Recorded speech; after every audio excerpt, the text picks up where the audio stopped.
semuanya, perkenalkan, nama saya Elsie Gracia Putri Darmanto dari kelas 11 IPA 2. Pada kesempatan kali ini, saya akan bicara mengenai pendidikan, sosial budaya, dan kepemudaan. Setelah saya pelajari, ternyata 3 hal ini sangatlah berkaitan. Namun, di sini saya akan lebih menonjolkan kepada bidang pendidikan. Mengapa? Karena sejak dulu, saya sangat mencintai dunia pendidikan. Dan bagi saya, dari 3 hal tadi, yang paling mendasari adalah pendidikan. Pendidikan identik dengan kata didikan, ajaran, belajar, dan pembelajaran. Jadi, pendidikan dibagi menjadi 2, yaitu pendidikan formal dan pendidikan non-formal. Pendidikan formal yaitu pendidikan yang kita terima saat kita di sekolah. Misalnya, guru yang mengajarkan murid tentang ilmu pengetahuan alam, guru yang mendidik murid, lalu guru yang mengajarkan bagaimana cara melakukan praktikum. Nah, untuk pendidikan non-formal sendiri, pendidikan non-formal adalah pendidikan yang kita terima dari lingkungan sekitar atau orang-orang terdekat. Misalnya, keluarga. Didikan dari keluarga untuk saling mengasihi sesama saudara, saling membantu. Nah, di masyarakat juga ada ajaran untuk menghargai sesama, menolong yang membutuhkan. Semua itu adalah didikan. Nasihat dan teguran itu juga termasuk didikan. Saya akan mengupas sedikit tentang pendidikan formal di Indonesia. Setelah saya membaca penelitian dari PISA, yaitu Program for International Student Assessment, di mana program ini menjadi metode penelitian yang mengukur atau menjadi indikator dari kompetensi siswa secara global. Menurut PISA, Indonesia menempati peringkat yang di bawah. Sayang sekali, di 2018, Indonesia menempati peringkat nomor 10 dari bawah. Dan semakin kesini, bukannya semakin membaik, Indonesia malah menempati nomor 6 dari bawah. Dan jika dijabarkan, dari segi literasi atau membaca, Indonesia menempati peringkat 72 dari 77 negara.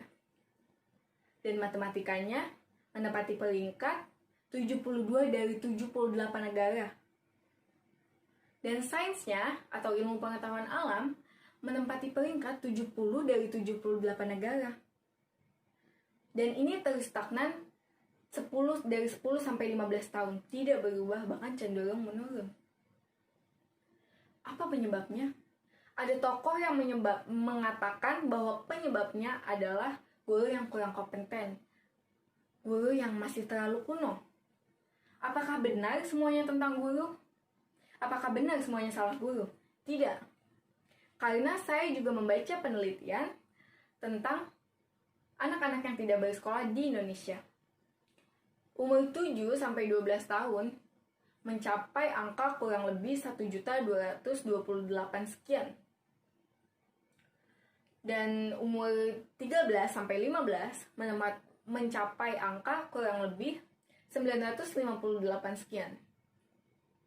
Dan umur 16 sampai 18 menempati angka 2.420 sekian. Jadi total semua anak yang tidak bersekolah di Indonesia 4 juta lebih. Alasannya mengapa? Semua alasannya adalah keluarga. Namun memang beragam.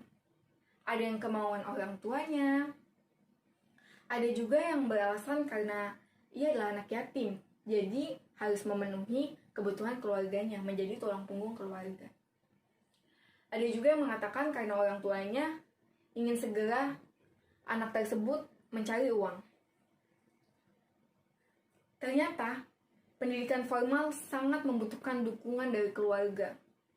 Bukan halnya salah guru, namun orang tua mungkin yang kurang mendukung. Dan tingkat literasi yang rendah berarti kesadaran anak-anak yang masih sangat kurang. Jadi yang dibutuhkan adalah kesadaran. kesadaran orang tua, kesadaran anak, dan kesadaran guru juga. Kesadaran masyarakat di dalam daerah-daerah terpencil mengenai pendidikan masih sangat kecil. Pendidikan masih dianggap hal sepele. Ini berhubungan dengan sosial budaya. Di masyarakat, pendidikan diajarkan secara non-formal. Misal hanya ditegur. Namun tidak semua anak bisa menerima jika di masyarakat. Mengapa harus pergi ke sekolah jika ada pendidikan non-formal di rumah atau di masyarakat? Alasannya karena orang tua tidak bisa selalu mengawasi anak di luar.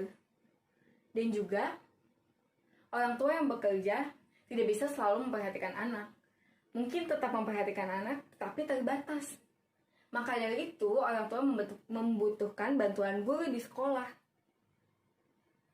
Dan tidak sedikit juga anak-anak yang merasa tertekan di rumah sehingga memberontak di luar.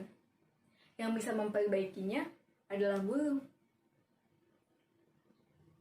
Jadi, pendidikan formal dan pendidikan non-formal berhubungan. Pendidikan dan sosial budaya pun berhubungan. Apalagi yang berhubungan dari sosial budaya. Budaya tidak melulu berbicara tentang daerah, tentang adat istiadat di sebuah daerah. Tapi ada juga nih budaya perkawinan dini. Pernikahan dini. Mengapa itu bisa terjadi? Ketika anak putus sekolah, ia akan cenderung buru-buru melakukan pernikahan. Karena dianggap sudah bisa mencari duit sendiri. Ada juga pernikahan dini yang dilakukan ketika anak tersebut masih bersekolah. Tapi apakah anak tersebut bisa dikatakan berpendidikan?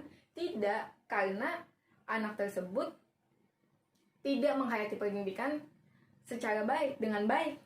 Tidak menerima pendidikan dengan baik. Apa hubungannya dengan kepemudaan? Secara kepemudaan kita bisa hubungkan dengan rasa nasionalisme.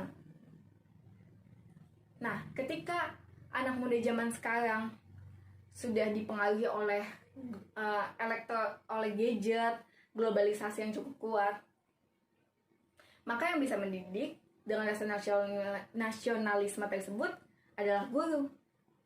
Anak menjadi tahu bagaimana cara mencintai negara, cara bersikap nasionalisme. Lain halnya, ketika saya membaca sebuah penelitian, dikatakan bahwa masalah anak remaja sekarang ada di pendidikan. Ketika anak tersebut tidak bisa menggapai sesuatu, anak tersebut akan menjadi depresi, merasa tidak berharga, dan rata-rata semuanya itu berawal dari pendidikan yang terputus. Jadi betapa pentingnya pendidikan di dalam kehidupan sehari-hari, baik secara akademik, baik secara karakter. Sedikit tambahan bahwa pendidikan karakter sangat-sangat dibutuhkan. Apakah pendidikan akademik tidak dibutuhkan? Apakah ketika kita mencapai sebuah prestasi akademik itu suatu hal yang salah atau tidak wajib? Tidak. Pendidikan mencapai suatu prestasi akademik itu sangatlah penting dan bagus. Namun lain hal itu, karakter juga sangat atau lebih dibutuhkan, karena ketika bekerja bukan hanya otak yang dibutuhkan, tetapi karakter. Kita akan berhubungan dengan banyak orang, berhubungan dengan orang lain, dan karakter kita harus terbentuk dengan baik. Jadi betapa pentingnya pendidikan di mana-mana. Untuk negara, untuk individu, untuk keluarga, dan untuk sesama manusia. Sekian dari saya, Elsie Gracia Putri Darmanto. Saya minta maaf apabila ada salah kata atau kekurangan dalam pidato saya.